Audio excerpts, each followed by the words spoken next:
ध्येयं सदा परिभवग्नमभीष्टदोहम् तीर्थास्पदं शिवविरञ्चिनुतं शरण्यम् वृत्यार्तिहं प्रणतपालभवाब्धिपोतं वन्दे महापुरुषते चरणारविन्दम्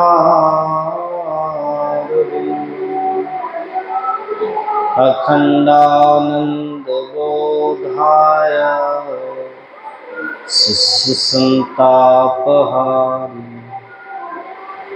सच्चिदानन्दरूपाय रामाय गुरवे नमः। बोलिए प्रेम से श्री सद्गुरु महाराज की, श्री सद्गुरु महाराज की, श्री सद्गुरु महाराज की।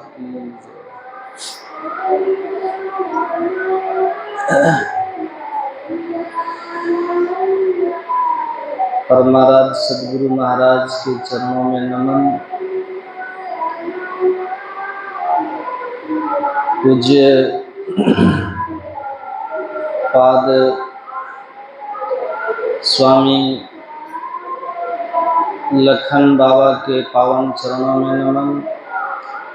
मंचासीन सुभाषानंद बाबा तथा सभी वंदनीय साधक वृंद, सम्माननीय परम आदरणीय सत्संग प्रेमी सज्जन वृंद, पूजनीय माताओं एवं भक्तिमती धर्मशिला बहनों,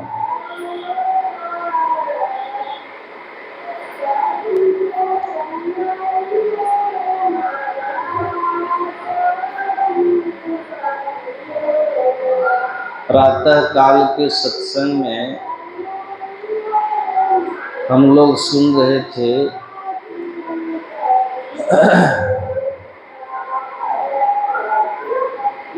नियमित रूप से ईश्वर का स्वरूप और उसकी प्राप्ति के लिए जो अंतर साधना है, जो साधना की विधि है, उसकी व्याख्या, उसकी चर्चा हम लोग सुन रहे थे।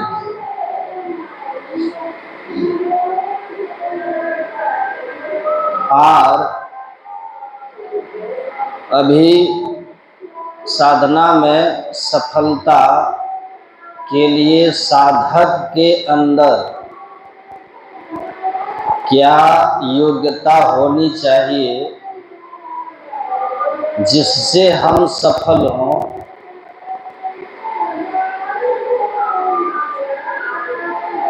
अभ्यास तो करते ही हैं हम लोग, लेकिन सफलता नहीं मिलती।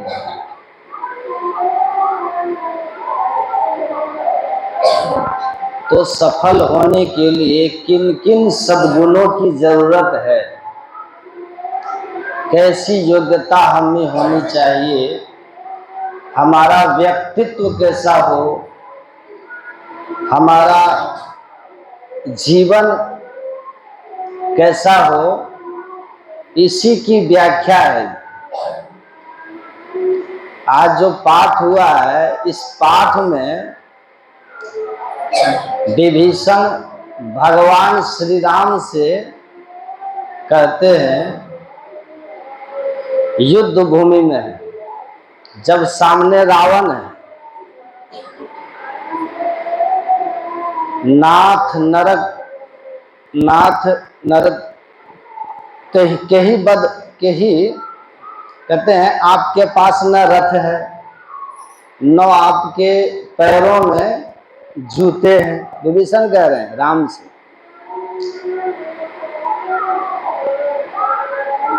सामने बड़ा ही वीर मायावी छलिया शत्रु है। केवल मायावी और छली ही नहीं है, शक्ति भी बहुत है उसके पास। शक्ति ऐसी है कि जाके डर सुर असुर डेरा ही, निशिन निंद दिन अन्न न खाही।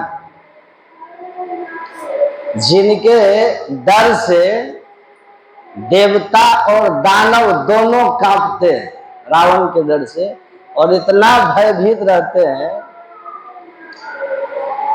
कि रात में नींद तक डर से नहीं आती इन लोगों, और दिन में भूख नहीं लगती डर से। दानव और देवता में ऐसा वीर बलवान रावण है, वीर है और बलवान भी है। अब पूरी तरह रथ पर अस्त्र शस्त्र से सुसज्जित है, और आप पैदल हैं प्रभु, प्रेम पैर में जूते तक नहीं, न शरीर पर आपका कोई कवच है। आप उसको कैसे पराजित करेंगे, हमको संशय हो रहा है। रावण के लिए विभीषण का सवाल है, शंका जिज्ञासा है, लेकिन भगवान अपना उत्तर देते हुए, उसके शंकाओं का समाधान करते हुए, उन्होंने ये नहीं कहा कि रावण शत्रु। भगवान श्री राम कहते हैं महाअजय संसार रिपु, जीत सके सो वीर, जाके असरथ हो ही दृढ़, सुनहु सखा मति धीर।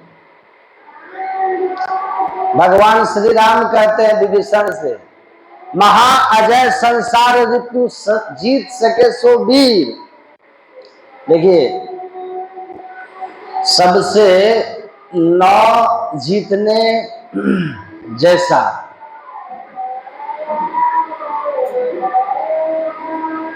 शत्रु जो है, 9 जीतने जैसा शत्रु जो है वो क्या है?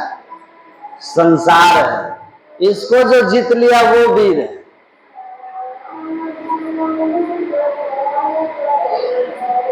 भगवान श्री राम ने शत्रु बता दिया संसार को।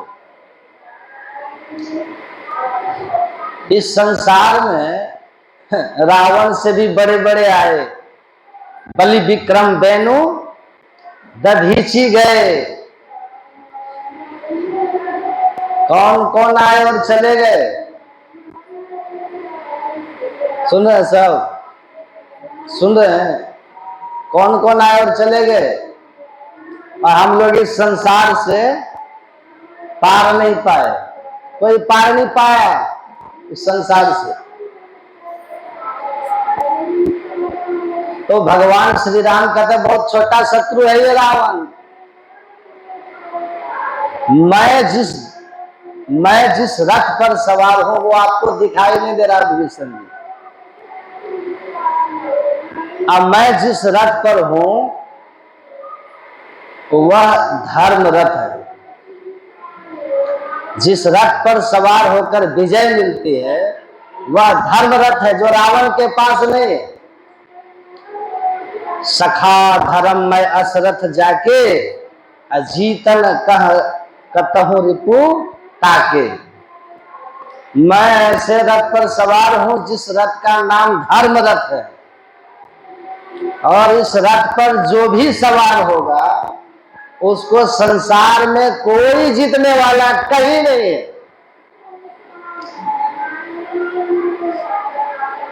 रावण क्या संसार को जीत लेगा? जीत चला भवसागर सोई, सूरा मर्दाना हो।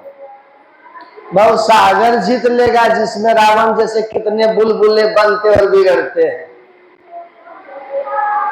भवसागर को जीत सकते हैं हम, उस रथ पर सवार हैं। उस रथ का नाम क्या है? धर्म रथ। यतो धर्मो ततो जयः। जहां धर्म है वहीं विजय है। सत्यमेव जयते, है ना। जो सत्य पर है वो विजय होगा। अधर्म न दूसर सत्य समाना। देखते हैं कितना मेल है सबका। सत्य पर रहिएगा तो विजय हो जाइएगा। धर्म के पथ पर चलना, सत्य के पथ पर चलना।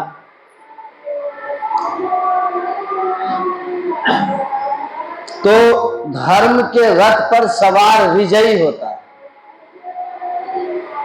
अब मैं धर्म रथ पर सवार हूं। भगवान कहते हैं मुझे हराने वाला तीनों लोक में कोई नहीं है। संसार को जीत कर जाऊंगा, जन्म मरण के चक्र को मिटा देंगे। संसार जीतना यही है ना।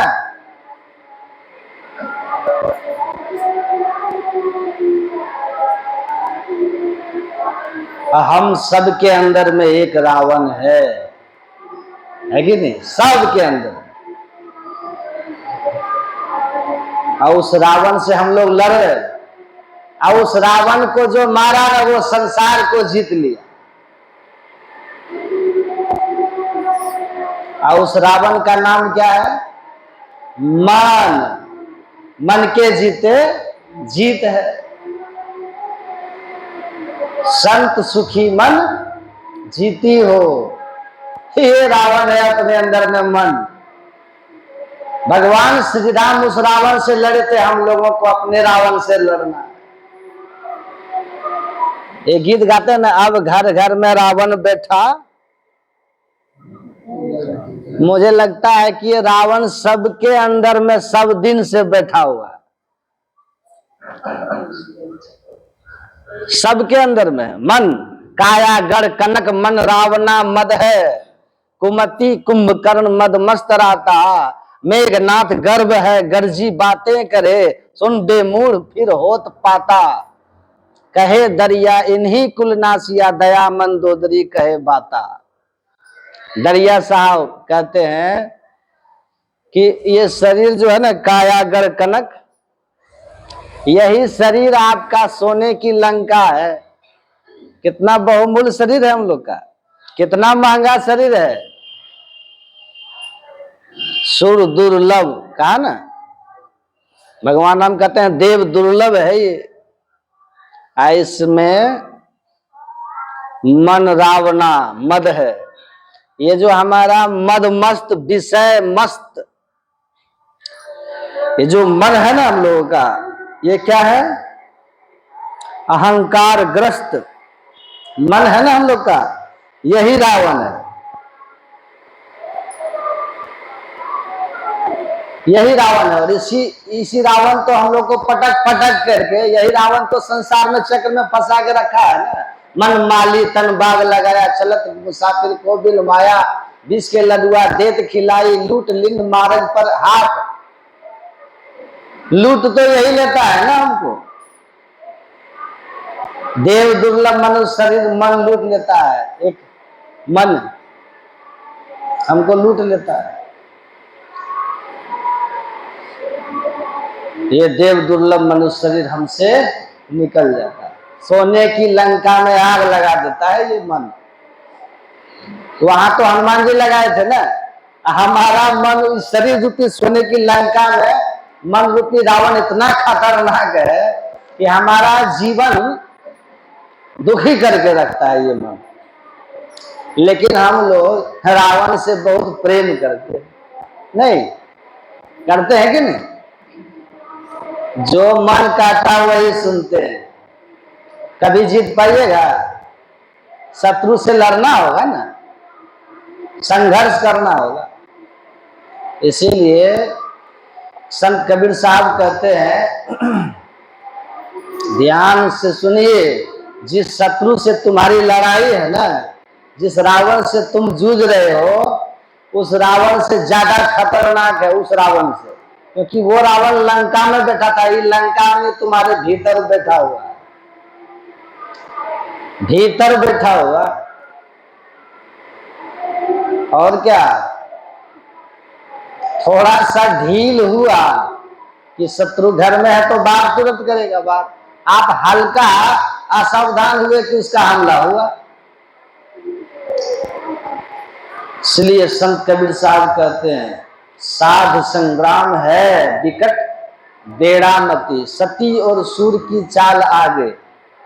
सूर संग्राम है पल दो पल का, सती संग्राम पल चार लागे।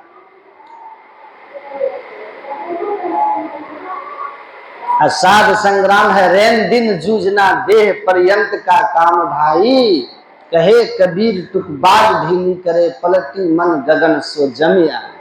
एक क्षण की असावधानी हुई कि मैं कह रहा था ना कल कि छिन में बहुत तरंग उठे, छिन में धन खोजत लाग लोग लुगाए। एक क्षण में ऊपर से नीचे जमीन पर आ गया। ब्रह्म ज्ञान से विषय ज्ञान में, ब्रह्म चिंतन से विषय चिंतन में आ गया।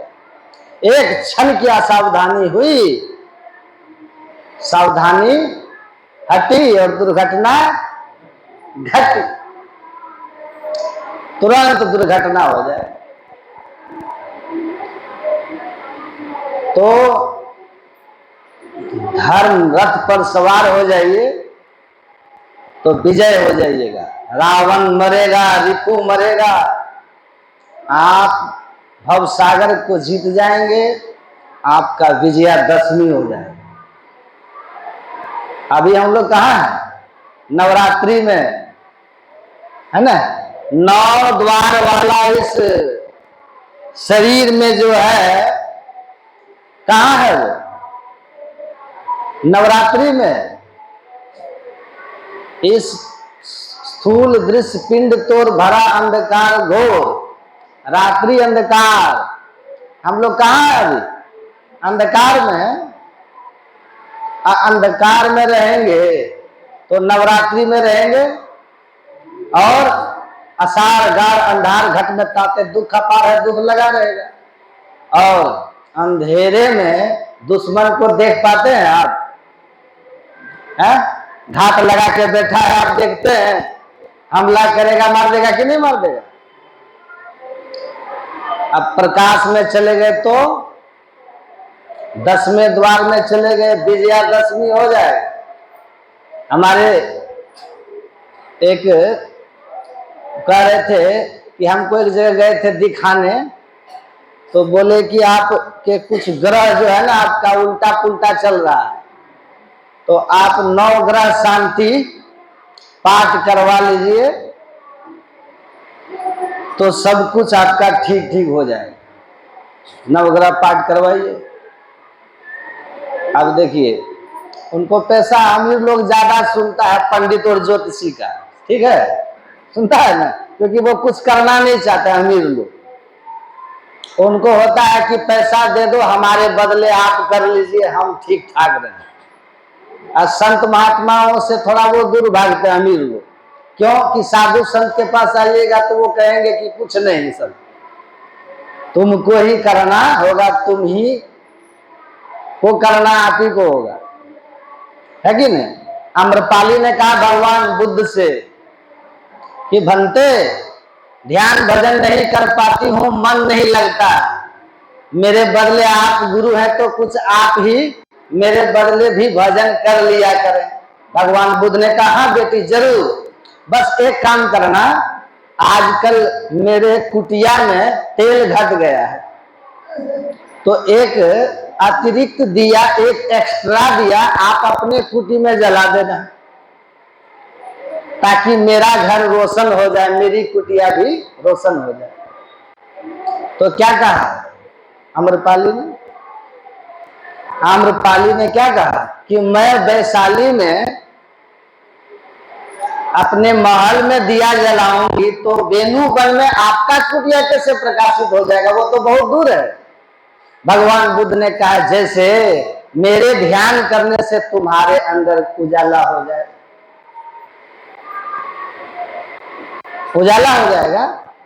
तो बोली ऐसा तो नहीं हो सकता कि मैं दिया जलाऊं और आपकी कुटिया प्रकाशित हो जाए। कहा तो ऐसा नहीं हो सकता कि भजन मैं करूं और प्रकाश तुमको हो जाए। तो संत लोग तो कहेंगे करना तुम्ही को पड़ेगा ना।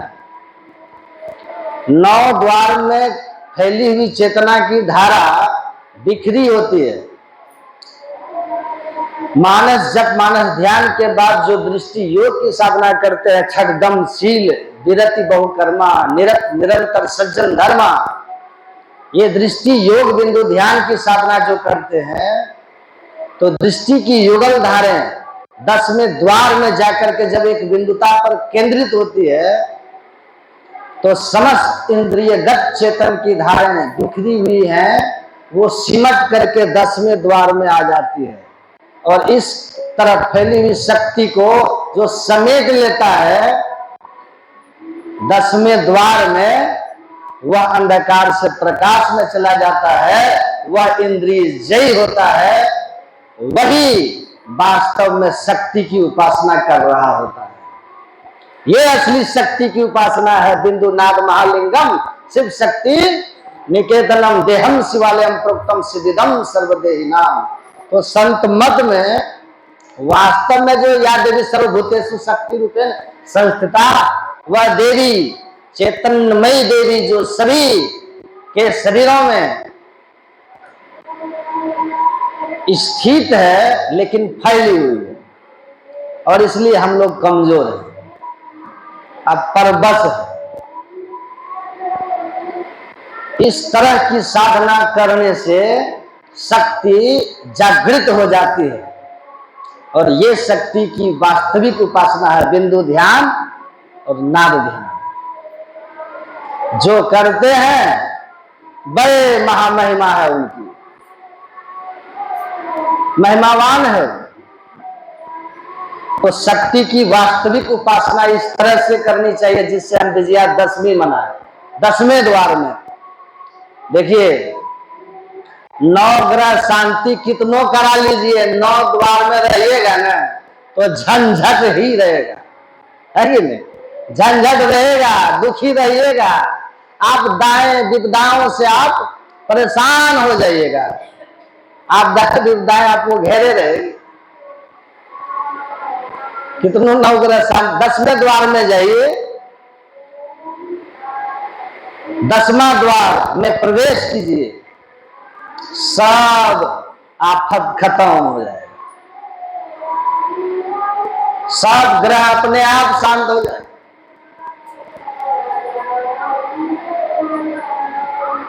लेकिन जिनके पास पैसा है, जानते हैं 40,000 रुपया खर्च करके उन्होंने 9 ग्रह शांति करवाया,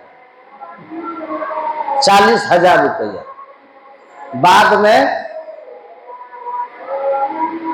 उनको कहा कि अब तो आपका कुशल मंगल हो गया होगा, क्योंकि आपने 40,000 में सब ग्रह को जो है ठंडा करवा लिया ना आपने।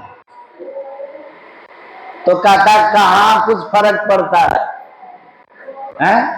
नहीं पड़ रहा। और संत महात्मा फ्री में बताते तो नहीं करता। अब बताइए, गुरु महाराज कितना सरल बता दिए बिना खर्च के।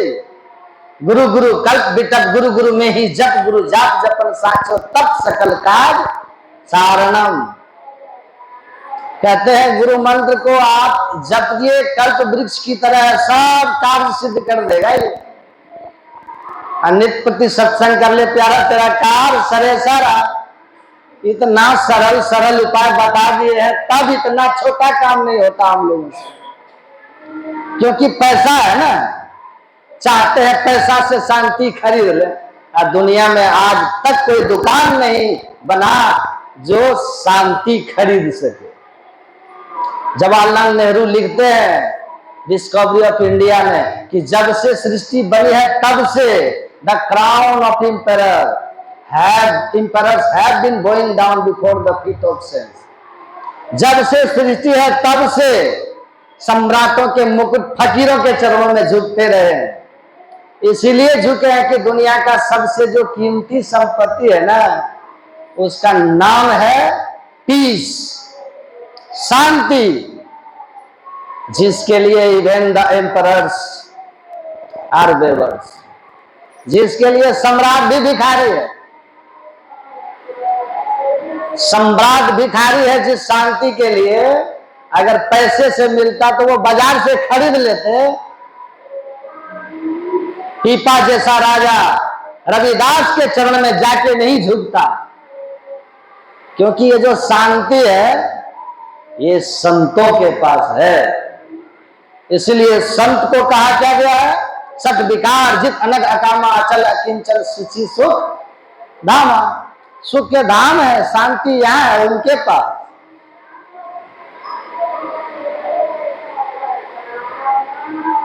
तो भगवान श्री राम क्या कह रहे हैं,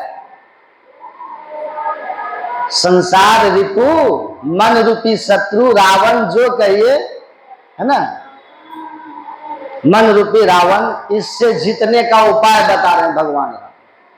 अगर भाई क्या योग्यता होनी चाहिए आप में जीतने के लिए, तो पहली बात वो कह रहे हैं, सुनिएगा ध्यान से सुनिए। भगवान राम कह रहे हैं, सौरज धीरज तेरथ चाका असक्तशील दृढ़ ध्वजा पताका बल विवेक दम परहित घोड़े क्षमा कृपा समता रज जोड़े। कहा देखो आप साधना में बैठे हैं ना, मन रूपी रावण से लड़ रहे हैं आप लोग, ध्यान कर रहे हैं ना, मन से ही तो लड़ रहे हैं। या संसार में भी आप कोई काम कर रहे हैं, जब भी कोई महान काम होता है ना, बड़ा काम, उसमें बड़ी धीरज की जरूरत होती है कि नहीं? धीरज, और धीरज के साथ साथ अपना पराक्रम भी दिखाना पड़ता है। पराक्रम और धीरज दोनों होना चाहिए। रथ जो है उसमें पहिया होता है ना, और रथ आगे बढ़ता किससे है, पहिया से। पहिया न हो तो बड़ा मुश्किल है भाई, घिस रथ चक्का पर ही ना दौड़ता है। तो साधना में गति के लिए दो चीजें तो आपको होनी चाहिए, सुन लीजिए ध्यान से। साधना की युक्ति तो पता होनी ही चाहिए। इस भजन सारथी सुजाना आगे बताएंगे आपको। कवच अभेद विप्र गुरु पूजा इन सब विजय उपाय न दूजा। आपको साधना में सफलता के लिए क्या करना है, मन रूपी रावण से अगर लड़ करके विजयी होना चाहते हैं आप, तो याद रखिए और सुनिए ध्यान से, सबसे पहले पराक्रमी बनना पड़ेगा। सूर संग्राम देखी भागे नहीं, देखी भागे सो सूर नहीं। पराक्रमी बनना होगा आपको। कई लोग मिलते हैं, कहते हैं ना, कहते हैं बाबा ध्यान में मन नहीं लगता इसीलिए बैठते हैं, उठ जाते हैं, उकता जाते हैं। हार गए ना आप, हार गए। गुरु महाराज क्या कहते हैं, जो प्रतिहार में हार जाएंगे उनको कभी धारणा नहीं होगी, और जिनको धारणा नहीं होगी उनको न ध्यान होगा, समाधि तो बहुत दूर की बात है। तो पराक्रमी बनना है आपको। तो हमारे गुरु महाराज जी कहते हैं कि प्रतिहार से हारिए मत, प्रतिहार से हारिए मत। प्रतिहार में हारना नहीं है। प्रतिहार का मतलब क्या है कि मन, हम बैठते हैं ना जप करने, तो हमारा मन भागता है, भागता है तो हम उसको पकड़ते हैं। तो ये जहाँ मन भग जाए ताही तहता से तक्षण फेर फेर लिया, ये लगाइए ध्येय में आपन। ऐसे ही करी प्रतिहार धारणा धारण करके, अरे हारे में ही और आगे चढ़िए धरी धर धारा धर के। तो जह मन भग जाए ताही तहता से तक्षण फेर फेर ले आई, फेर फेर ले आइए, लगाइए ध्येय में आप, तुरंत पकड़ करके लाइए, तुरंत तत्क्षण। इधर को उधर को जाएगा तू, किधर को जहां जाए मैं वही आओ। जहां जाओगे मैं तुरंत आऊंगा, तुमको पकड़ के ले आऊंगा, कहूंगा मंत्र जप। तो प्रतिहार से हारिए मत। प्रारंभ में मन आपको 2, 4, 10 बार भी जप नहीं करने देगा, बड़ी लंबी लंबी दूर तक भागेगा, देर तक भागेगा, लेकिन उकताइए मत। आसन दृढ़ है। भागता है मन तो भागने दीजिए, लड़ते रहिए, उठिए मत, उकता करके उठिए मत। मन जाए तो जाने दे, तू मत जा शरीर। मन भागे तो भागने दीजिए, आप उठ मत जाइएगा, बैठे रहिए। अगर आप ये मन में आप अगर ये निश्चय करके बैठे हैं ना ध्यान में कि हम 1 घंटा के पहले उठेंगे नहीं, चाहे जप में मन लगे या नहीं लगे, हम बैठे ही रहें। ये जो आपका मन है ना जान जाएगा कि अब ये उठेगा नहीं, बैठे रहेगा, एकदम मन जान जाएगा। और जब जान जाएगा कि उठने वाला नहीं है मन, इस शरीर, तो फिर कहेगा फालतू इधर उधर करके क्या फायदा, कुछ इसके अनुसार जब कर लो, है कि नहीं? है? लाइन पर आ जाएगा तुरंत। और जब आप उठ जाइएगा ना, देखिए बच्चा जिद्दी होता है ना, कोई चीज मांगता है, आप नहीं देते हैं, जिद ठान लेता है, फिर थोड़ी देर बाद आप दे देते हैं, तो फिर वो उसका मन बढ़ते जाता है बच्चा का, और आप उसको छोड़ दीजिए।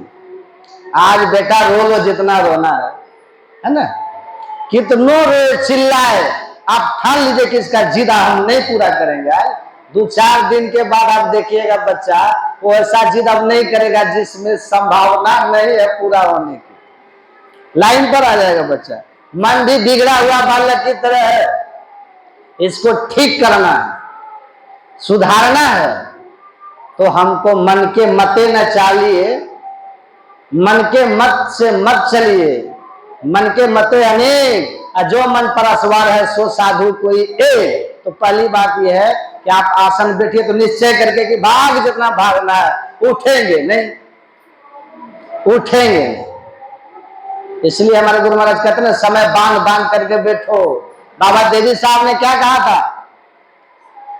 गुरु महाराज ने कहा मैं ध्यान करता हूं हुजूर, सफलता नहीं मिलती है, अब मन उचट गया है। पत्र लिखे हैं गुरु महाराज बाबा देवी साहब को, महर्षि में ही वो जो उनका पुस्तक है। तो हमारे गुरु महाराज को बाबा देवी साहब ने उत्तर लिखा कि मन लगे ना लगे, लेकिन नियम से बैठना बंद मत करना। अगर नियम से बैठते रहे तो मन धीरे धीरे लगने लगेगा। तो सबसे बड़ी बात यह है कि हमको पराक्रमी बनना है, भागे तो पकड़ के ले और धीरज रखना है। अगर जप नहीं भी हुआ तो पूरा 1 घंटा बैठेंगे जरूर। अब बैठ गए तो आसन की सफलता भी कम बड़ी सिद्धि नहीं है। जो आदमी नियम से शांत होकर के बैठ जाएगा 1 घंटा, उससे जप हुआ या नहीं हुआ, उसके अंदर में केवल आसन सही लगा के बैठे रह गए हैं आप, तो आपके अंदर में सात्विक ऊर्जा बढ़ जाएगी, सतोगुण आपके शरीर में बढ़ने लगेगा। इसीलिए आसन की सफलता के बाद सात्विकता आती है तो मन को रोकने में भी आदमी सफल हो जाता है। इसलिए कहा कि आसन मत ढीला कीजिए, छोड़िए मत आसन, धीरज धारण करके रखिए। धीरज में बहुत बल, लड़ते रहो। पाठ बहुत लंबा है ना। एक छोटा सा प्रसंग मैं सुना रहा हूं, ध्यान से सुनिए। धीरज का लाभ क्या होता है, इसी पर धीरज से बहुत लाभ होता है।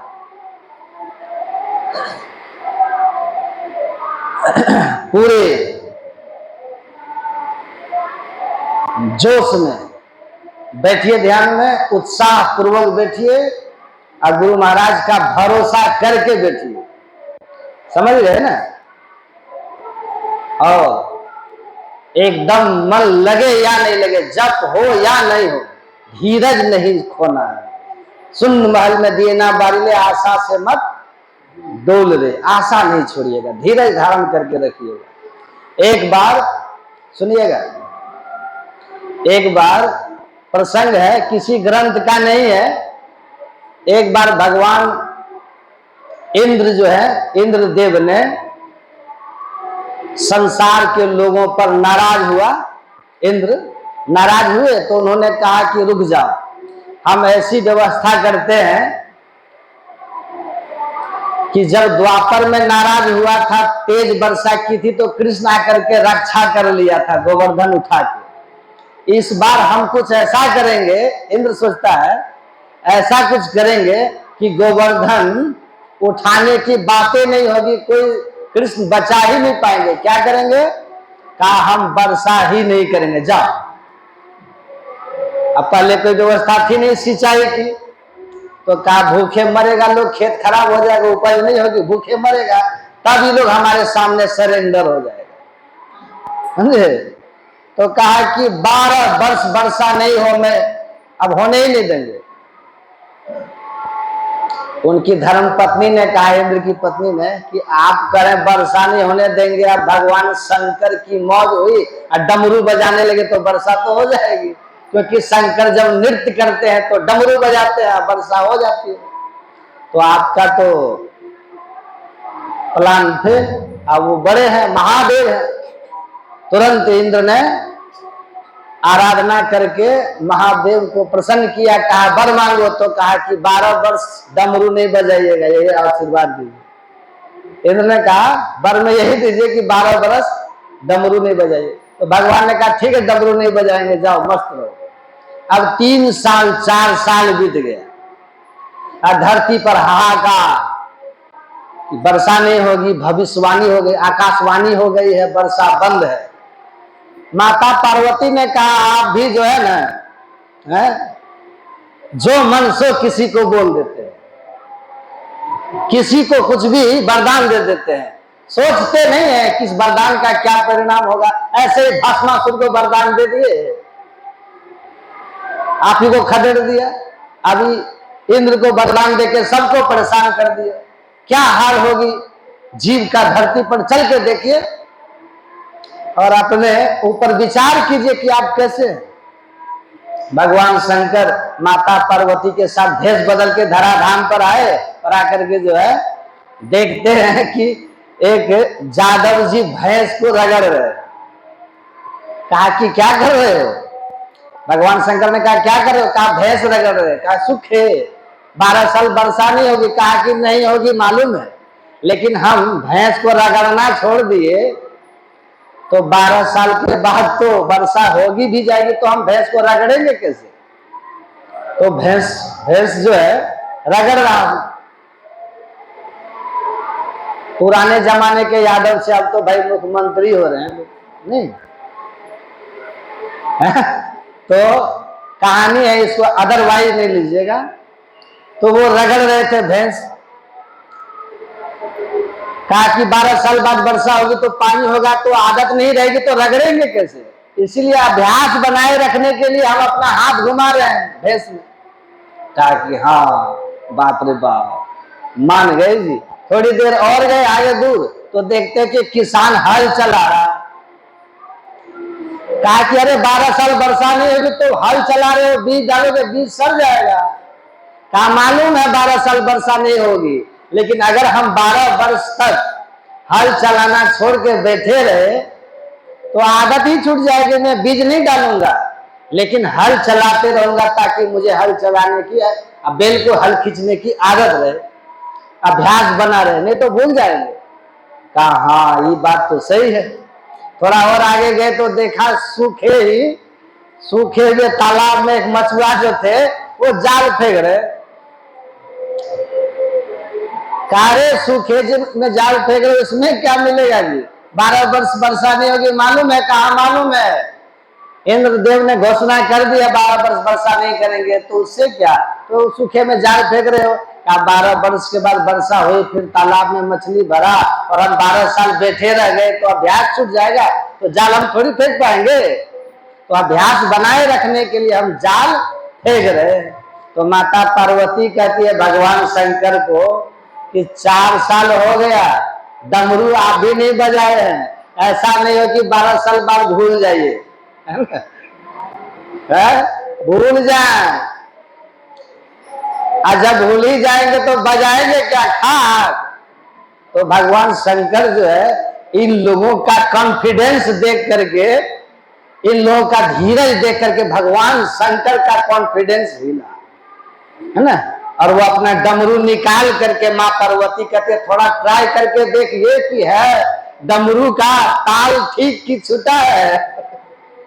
अब ताल जांचने में भगवान शंकर जो बजाए ना, एकदम से बादल उमड़ घूमड़ के धरती पर हर हरा के बरस गए। दौड़ कर इंद्र आए, कहा कि क्या किए 12 साल का वचन दिए थे। कहा देख भैया, परोपकार में जनहित में वचन का कोई वैल्यू नहीं। इन लोगों का धीरज देख करके हमारा जो है ना भीतर कॉन्फिडेंस हिल गया। हम ट्राई किए कि डमरू याद है, बरस गया। बस ऐसा ही ये जान लीजिए आप लोग भी, आपको जो लगता है कोटि जन्म का पंथ है, अगर धीरज धारण करके बैठिएगा नियम से ना, लगेगा आज कुछ नहीं कल कुछ नहीं, 5 साल हो गया 10 साल हो गया कुछ नहीं हुआ है, एक दिन अनायास गुरु की कृपा होगी और सब कुछ होने लग जाएगा। बस आपकी धीरज की परीक्षा है, पराक्रम की परीक्षा है। धीरज और शूरता और वीरता के चक्के को अगर ठीक से रखिएगा, रथ बढ़ेगा। यहाँ जो भगवान रथ का वर्णन कर रहे हैं ना, भगवान राम कर रहे हैं, और राम भगवान कहते हैं विभीषण, जिस रथ में बैठ करके इस संसार रूपी शत्रु पर विजय प्राप्त की जा सकती है, उस रथ का सारथी किनको बनाओ। भगवान श्री राम कहते हैं ईश भजन सारथी सुजाना। भगवान राम कहते हैं ईश्वर का भजन ही सुजान सारथी है। ये कौन बोल रहे हैं बात? राम बोल रहे हैं। राम भगवान झूठ बोलते हैं? राम भगवान कोई छोटी मोटी बात करेंगे? राम भगवान कोई ऐसी बात करेंगे जिससे हमें नुकसान हो जाए? करेंगे? राम भगवान कोई ऐसी बात करेंगे जिसमें कम मुनाफा की बात हो? भगवान तो ऐसी बात करेंगे जिससे आप लोग को बहुत लाभ हो। बहुत लाभ नहीं, जिससे पूरा का पूरा लाभ हो जाए।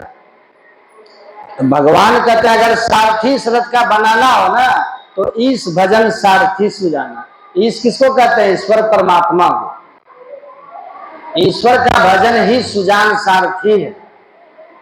अब देखिए, सारथी कभी कैटेगरी होता है सारथी का। अच्छे सारथी कौन होता है? कर्ण के सारथी कौन है? शल्य। अर्जुन का सारथी कौन है? भगवान कृष्ण। और एक बार कर्ण ने अपने सारथी से पूछा, शल्य से पूछा कर्ण ने कि एक बात बताओ, ये भीषण संग्राम चल रहा है, चारों तरफ से बाणों की वर्षा होती है, सभी सैनिक हताहत होकर के प्राण त्याग रहे हैं, कब कौन इसमें गिरेंगे, कौन धराशायी होंगे, ये कोई नहीं जानता। यदि इस युद्ध में मैं मारा जाऊंगा तो आप क्या कीजिएगा? सारथी का कर्तव्य देखिए क्या होता है। ये भीषण संग्राम चल रहा है युद्ध में, यदि इसमें मैं मारा गया तो आप क्या करिएगा? शल्य को पूछ रहा है कर्ण पूछ रहा है शल्य से।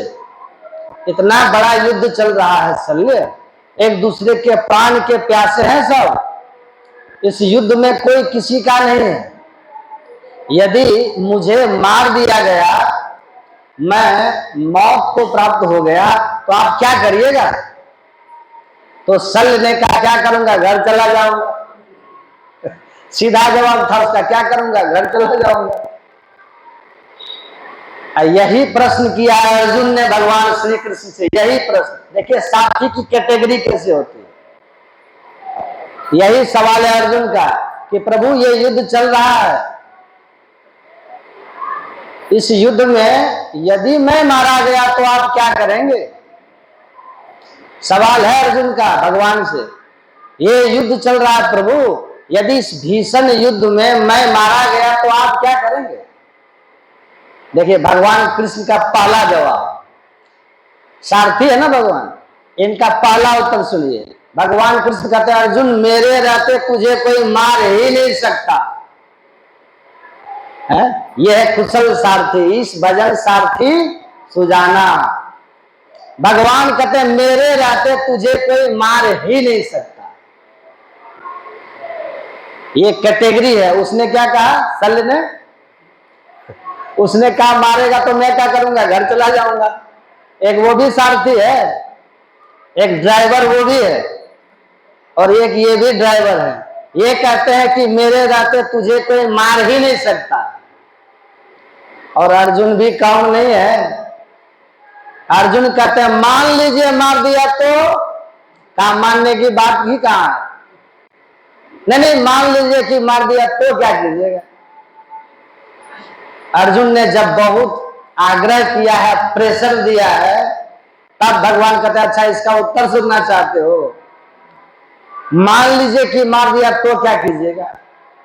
तब भगवान कहते हैं यदि मेरे रहते तुझे कोई मारेगा तो मैं संपूर्ण पृथ्वी को पलट दूंगा और अपने सुदर्शन चक्र से सबको निस्तनाबूद कर दूंगा, तहस नहस कर दूंगा। कौन बोल रहे हैं ये? सारथी बोल रहे हैं। सारथी मतलब क्या? रथ में बैठे तो सारथी है, कार में बैठे तो ड्राइवर। ड्राइवर देखिए कैसा होना चाहिए। रथी की पूरी जिम्मेवारी सारथी की होती है, सारथी के ऊपर होती है। भगवान का संकल्प है कि मेरे रहते मैंने तेरा सारथ्य स्वीकार किया है ना। सबसे ऊंची प्रेम सगाई, प्रेम के बस अर्जुन रथ हांक्यो। अब भूल गए ठाकुराई, वहां ठाकुर जी बने हुए थे द्वारिका में, इनकी पूजा होती थी पूजा। लेकिन आज यहाँ ये रथ हाँक रहे हैं, केवल रथ ही हाँक रहे हैं। चारों तरफ से बाण की वर्षा होती है वहां। अगर 10 बाण अर्जुन को लग रहा है तो 2-4 बाण इनको भी लग रहा है ना। कल्पना कीजिए थोड़ा, बाण खा करके प्रहार सह करके भगवान, और तब सारथी बने हैं अर्जुन का। और संकल्प क्या है कि मेरे रहते तुझे कोई मार ही नहीं सकता, मेरे रहते तुझे कोई मार नहीं सकता। और यदि मार दिया तो पृथ्वी नहीं रहेगी, ये भूमंडल नहीं रहेगा। सुनो सुरेश रघुनाथ स्वभाव, निज अपराध रिसाय न काओ। जो अपराध भगत पर करई, राम रोष पावक सो जरई। जो भक्तों का अपराध करता, अर्जुन भक्त भी तो है ना, जो भक्तों पर अपराध करे वो भगवान की रोषाग्नि में जल करके दग्ध हो जाता है। इस भजन सारथी सुजाना, ऐसा सारथी हो जो कभी नुकसान न दे, ऐसा सारथी हो जो कभी क्षति न होने दे, ऐसा सारथी हो जो गंतव्य तक पहुंचा दे, ऐसा सारथी हो जो लक्ष्य की प्राप्ति करवा दे, वो कुशल सारथी कहलाता है।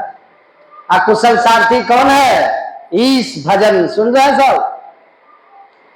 ये ईश्वर का भजन रूपी सारथी जैसे हमारे रथ में बैठेंगे, जिस क्षण जिस पल, उसी क्षण उसी पल से हमारा भला होना शुरू हो जाता है। ये सारथी ऐसा है इस भजन। एक और बात आप लोग सुने होंगे, जब महाभारत का युद्ध समापन पर हुआ, समाप्त हो गया, आज अंतिम दिन अर्जुन अपने घर की तरफ चले, युद्ध को समाप्त करके अंतिम दिन। और जब चले हैं, वहां जब पहुंचे अपने महल में, आज अंतिम दिन, इसके बाद अब युद्ध नहीं होगा, अंतिम दिन था। वहां जब रथ लेकर के भगवान पहुंचे हैं, तो पहले ये होता था कि भगवान पहले उतरते थे रथ से। अभी जैसे आप गाड़ी लेके कहीं से आते हैं, कार आते हैं, तो क्या कर, पहले ड्राइवर उतरता है ना, ड्राइवर उतरता है, फिर गेट को खोलता, तब ना उधर से मालिक उतर के बाहर निकलता है। ये नियम है ना। तो वहां भी यही नियम था। जब भी युद्ध करके आते थे अर्जुन, तो पहले भगवान रथ से उतरते थे, ये नियम था। सुन रहे हैं? पहले भगवान उतरते थे, पीछे अर्जुन उतरते थे। लेकिन आज युद्ध विराम हो गया है, पांडवों की जीत हो गई है, विजय श्री इनको मिली है पांडवों को, कौरव सभी मारे गए हैं। आज अंतिम दिन है, इसके बाद कल से अब युद्ध नहीं होगा। आज जो रथ लेकर के भगवान आए हैं, तो आज भगवान कहते अर्जुन उतर जाओ। सुन रहे हैं सर?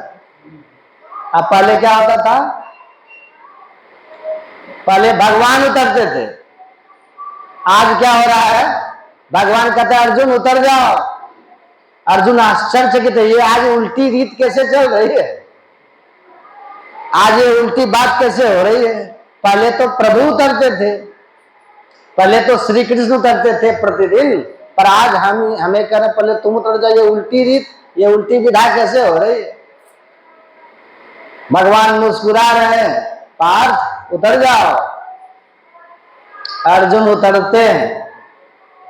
अब देखिए रथ पर भगवान है और ध्वजा पर कौन थे, हनुमान जी। हनुमान जी भी ऊपर से उड़ गए, ध्वज खाली हो गया।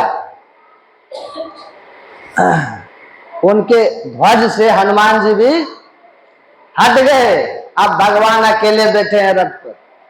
ध्वज पर न तो हनुमान है और रथ पर न तो अर्जुन है, अब भगवान है केवल। अब भगवान जैसे रथ पर से उतरते हैं, भगवान को उतरने की देरी थी कि पूरा रथ जल करके तुरंत खाक हो गया, तुरंत पूरा रथ जल गया। अर्जुन आश्चर्यचकित है, ये क्या हो गया। भगवान मुस्कुराते हुए अर्जुन के कंधा पर हाथ रखे और कहा चिंता मत करो, तुम्हारा रथ कब का जल चुका था। ये तो मैं तुम्हारे रथ को कुशल रखा था, मैंने तुम्हारे रथ को बचा के रखा था। ये जल तो कब का गया था, पर तुम्हारे चलते मैंने इसको बचाया था। इसको कहते हैं सारथी की क्वालिटी। क्या है ये ड्राइवर है, पूरी जिम्मेवारी है। ईश भजन सारथी सुजाना, भगवान राम कह रहे हैं सबसे उत्तम कोटि का सारथी कौन, सबसे बढ़िया सारथी कौन, सबसे समर्थ सारथी कौन, सबसे लाभदायक सारथी कौन, गंतव्य तक लक्ष्य तक पहुंचाने वाला सारथी अगर कोई है संसार में तो वो एकमात्र ईश्वर का भजन है, दूसरा कोई सारथी नहीं। और ईश्वर का भजन कैसा सारथी है, एक बार आप भजन शुरू कर दीजिए, है ना, एक बार मतलब एक बार हमने श्रद्धा से प्रेम से भजन शुरू कर दिया, मतलब क्या हुआ, सारथी को स्वीकार कर लिया। सुन रहे सब, हमने श्रद्धा प्रेम से इस पर भजन करना शुरू किया, मतलब सारथी को हमने स्वीकार किया। और एक बार के सारथी को स्वीकार कर ले, अब वो सारथी ही कभी नहीं छोड़ेगा। ये सारथी की क्वालिटी है, ये ईश्वर भजन रूपी सारथी की क्वालिटी है। सुन रहे बात, ये आपको कभी नहीं छोड़ेगा। कितना बड़ा से बड़ा संकट हो, जो भी बड़ा से बड़ा आपदा विपत्ति जीवन में आए, ये सबसे बचा करके सबसे छुड़ाते हुए ये कहां तक ले जाएगा, गंतव्य तक। और गंतव्य क्या है हम लोग का, इस जीव का गंतव्य क्या है, आप और हम सबका गंतव्य क्या है, परमात्मा का दर्शन कहिए, मोक्ष कहिए या फिर निर्वाण कहिए, एक ही बात है। आज तुलसीदास जी महाराज लिखते हैं रामायण में, तुलसीदास जी महाराज लिखते हैं रामचंद्र के भजन बिनु, इस भजन कहिए या रामचंद्र के भजन कहिए या कृष्ण भजन कहिए या गुरु भजन कहिए, सब एक ही बात है, इसमें ज्यादा अंतर नहीं। तुलसीदास जी लिखते हैं रामचंद्र के भजन बिनु अजय च पद निर्वाण। लक्ष्य हमारा क्या है, मोक्ष। लक्ष्य हमारा क्या है, ईश्वर का दर्शन, निर्वाण, है ना। ये कब मिलेगा आपको, जब ईश्वर भजन रूपी सारथी हमारे रथ पर होंगे तब। अब कोई व्यक्ति सोचे कि रथ हमारा सज गया, सूरता धीरता पहिया भी लग गया, बल विवेक दम पर हित घोड़े भी जुट गए, क्षमा कृपा समता की का लगाम भी लग गया, सत्य का ध्वज भी लग गया, शीलता का पताका भी लग गया, लेकिन ईश्वर भजन नहीं करेंगे तो समझिए आपको सारथी मिला ही नहीं। और सारथी ही नहीं मिला तो आपका रथ गंतव्य तक पहुंचेगा, निर्वाण मिलेगा। वही तुलसीदास जी कहते हैं रामचंद्र के भजन बिनु जो चा पद निर्वाण। अज्ञानवंत अपि सो नर, पशु बिन पूछ विषाम। कितनी बड़ी बात कह रहे हैं तुलसीदास। यदि कोई व्यक्ति ईश्वर का भजन नहीं करे, इस मानव तन में रह के, अच्छा मनुष्य बने हैं क्यों हम लोग? इस मनुष्य बनने का परिणाम क्या हम लोगों का? हम मनुष्य क्यों बने? ये हॉल कुछ लखन बाबा ने क्यों बनवाया? इसका उद्देश्य क्या है? सत्संग और ध्यान। ये इसलिए ना बना है। इस आश्रम का उद्देश्य क्या है? सत्संग और ध्यान है कि नहीं? स्कूल क्यों बनता है? स्कूल वहां उद्देश्य विद्या अध्ययन होगा, तो सब कुछ होने का एक उद्देश्य होता है कि नहीं? ऐसे ही मानव तन पाने का उद्देश्य क्या है? एक पंक्ति में जवाब दीजिए। भर करिए राम सब, भजिए राम सब, दे धरे कर यही फल भाई। अब भजिए राम सब काम बिहाई। हम लोग क्या करते हैं? दे धरे कर यही फल भाई, इंजीनियर बनो सब लौलाई। दे धरे कर यही फल भाई, डॉक्टर बनो सभी लौलाई। डॉक्टर बन जाते हैं, इंजीनियर बन जाते हैं, और क्या क्या बन जाते हैं? मास्टर भी बन जाते हैं, नेता एमएलए एमपी बन जाते हैं, सब कुछ बन जाते हैं। पापा बन जाते हैं, दादा बन जाते हैं, नाना बन जाते हैं, मामा बन जाते हैं, सब कुछ बन जाते हैं। और जो बनने के लिए मनुष्य बने थे वही नहीं बन पाते। ये कैसी बात है? वही तुलसीदास जी कहते हैं, अगर भजन नहीं करोगे जिसके लिए मानव का तन मिला है, और सोचिएगा निर्वाण मिल जाए। निर्वाण का अर्थ क्या होता है? निर्वाण का अर्थ होता है जो हम हैं, जैसे हम हैं उस स्थिति में हम आ गए, यही निर्वाण। देखिए बनावटी में बड़ा खतरा होता है, बनावटी में खतरा है, और सहजता में कोई खतरा नहीं। हम जैसे हैं वैसे ठीक है, अब बनावटी करेंगे तब क्या होगा? उसमें खतरा है। तो इसलिए बनावटी नहीं करना चाहिए। बनावटी कौन किया था जानते हैं कि नहीं? बनावटी किया था काल नेमी ने, खतरा हुआ कि नहीं? बनावटी किया था रावण, सीता का हरण करने के लिए, खतरा हुआ कि नहीं? ये बनावटी जहां है वहां खतरा है। अब परिणाम इसका क्या होता है जानते हैं? उघरे अंत न होए निबाहु, काल नेमिजमी रावण राहु। ये बनावटी जहां वहां खतरा है, इसलिए सहजता में रहिए सब। हम में बनावटी बहुत हो गई है, हम बहुत बन ठन करके बैठे हुए। हम हैं कुछ और लेकिन बन गए हैं कुछ और। हम हैं ईश्वर का अंश, पर यहां किसी के पिताजी बन करके बैठे हैं। हम है ईश्वर की संतान, पर यहां पर हम एमएलए एमपी बन करके बैठे हुए। हम है ईश्वर के अंश, पर यहां पर हम डॉक्टर मास्टर इंजीनियर बन करके बैठे हुए। हम है ईश्वर की संतति, ईश्वर की संतान, ईश्वर का अंश, हम उनके वंश के हैं। लेकिन दुनिया में हम बहुत कुछ बनने के चक्कर में बनावटी हो गए। ये अच्छा नहीं है, इसलिए सहजता में रहिए। सहजता क्या है जानते हैं? बस सहज में जो हम हैं, जो हम हैं। हम क्या है? हम शरीर है क्या? हम शरीर है? नहीं, हम शरीर नहीं है। तो ये सबको ही जानते हैं कि हम ये शरीर नहीं है। हम हैं क्या? हम अभी सहज नहीं, हम बड़े खतरनाक हो गए।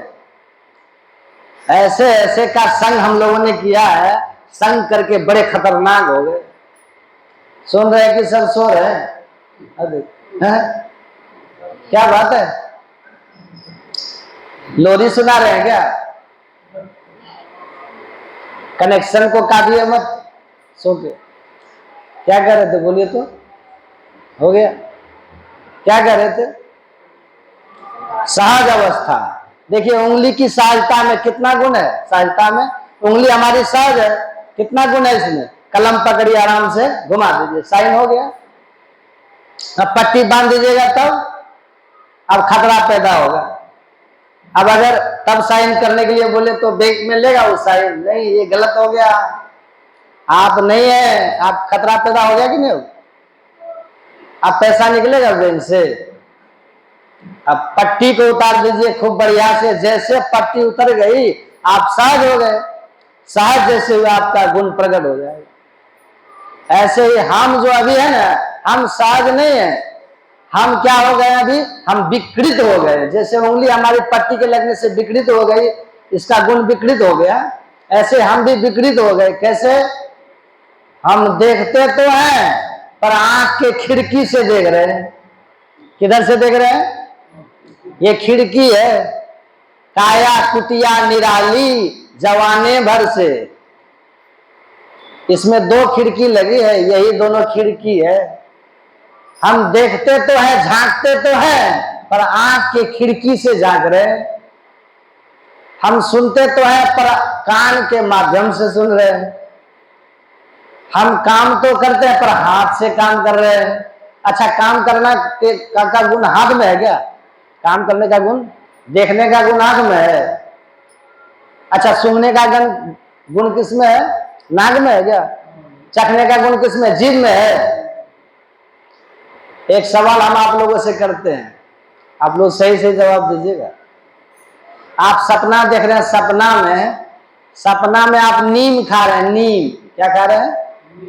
और आपकी जिह्वा पर रखी है मिश्री, आपकी जिह्वा पर रखी है मिश्री और सपना में खा रहे हैं नीम। किसका स्वाद लगेगा? सपना में खा रहे हैं नीम और जीभ पर रखा है मिश्री, तो स्वाद किसका लगेगा?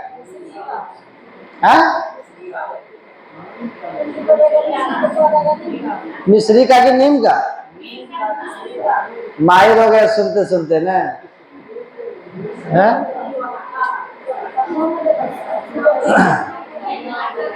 क्यों लगेगा नीम का स्वाद? अच्छा, स्वाद लेना किसका काम है?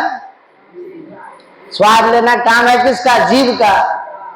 अच्छा, जीभ पर रखा है क्या? मिश्री। अब पर स्वाद किसका लग रहा है?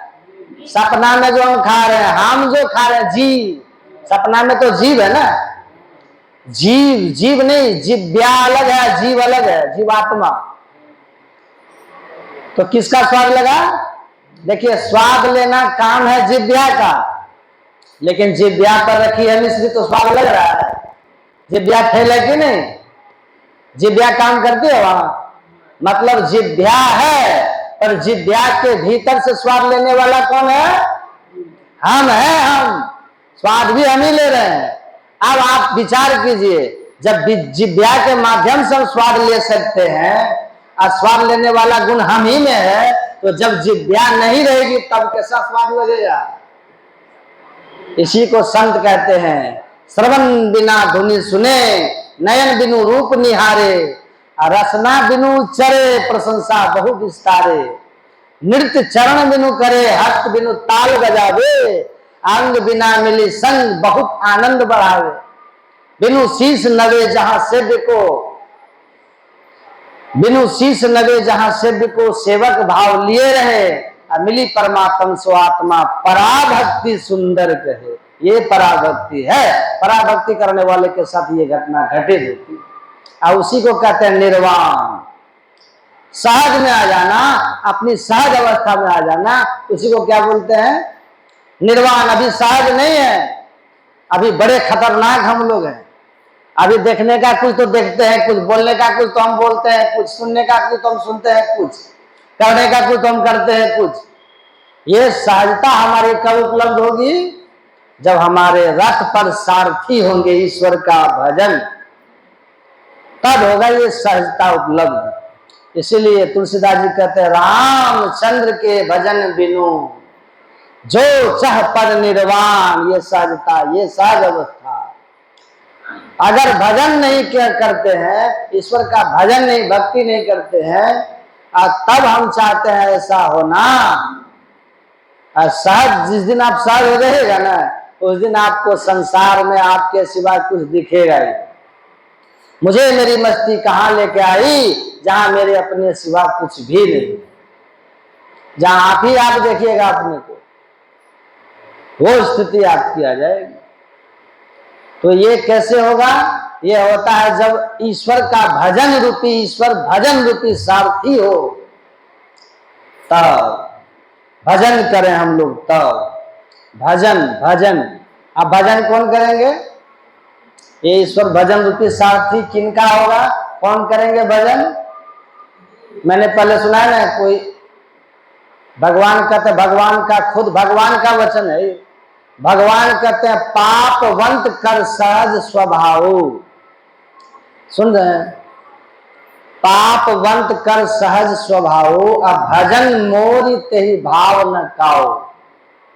जिनका हृदय पापी है, जिनका हृदय कलुषित है, जिनके हृदय में पाप है, भगवान कहते हैं ऐसा व्यक्ति का सहज स्वभाव यह है कि उसको मेरा भजन अच्छा नहीं लगेगा, उसको भजन अच्छा नहीं लगेगा। पापवंत कर सहज स्वभाव, भजन मोरे ते ही भाव न काओ।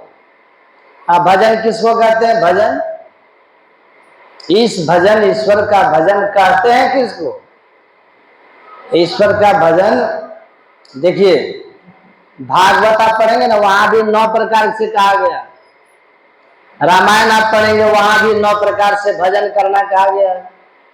भागवत में क्या है 9 प्रकार से?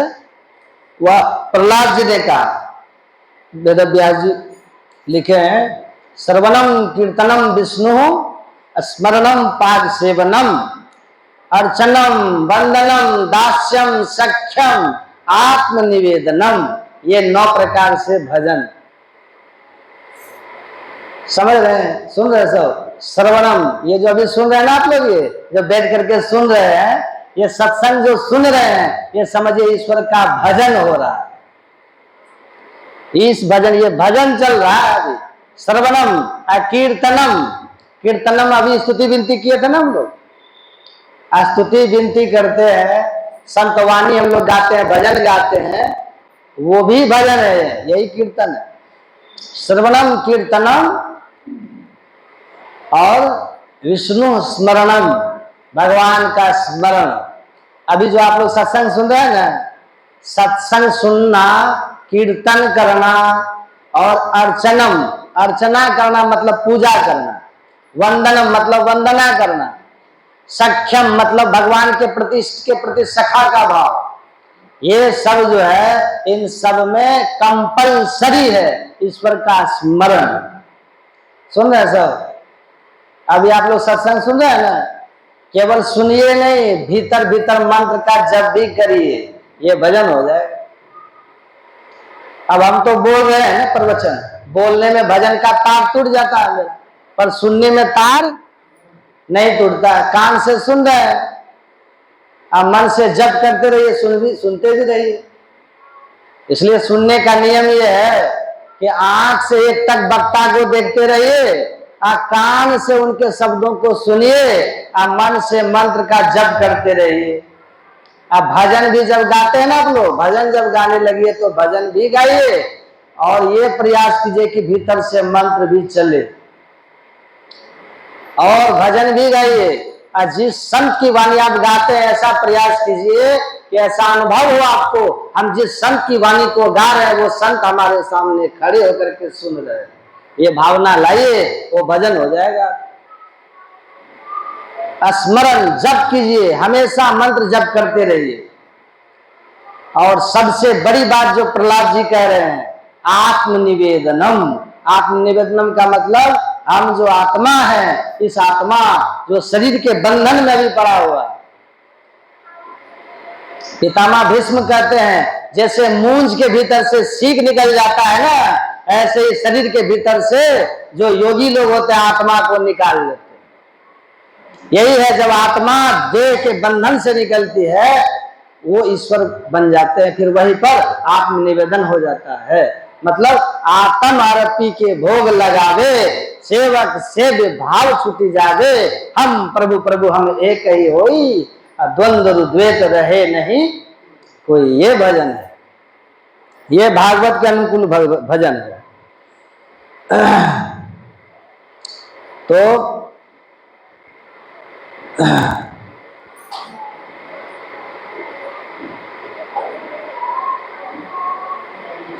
अब समय हो गया 4:45। हाँ,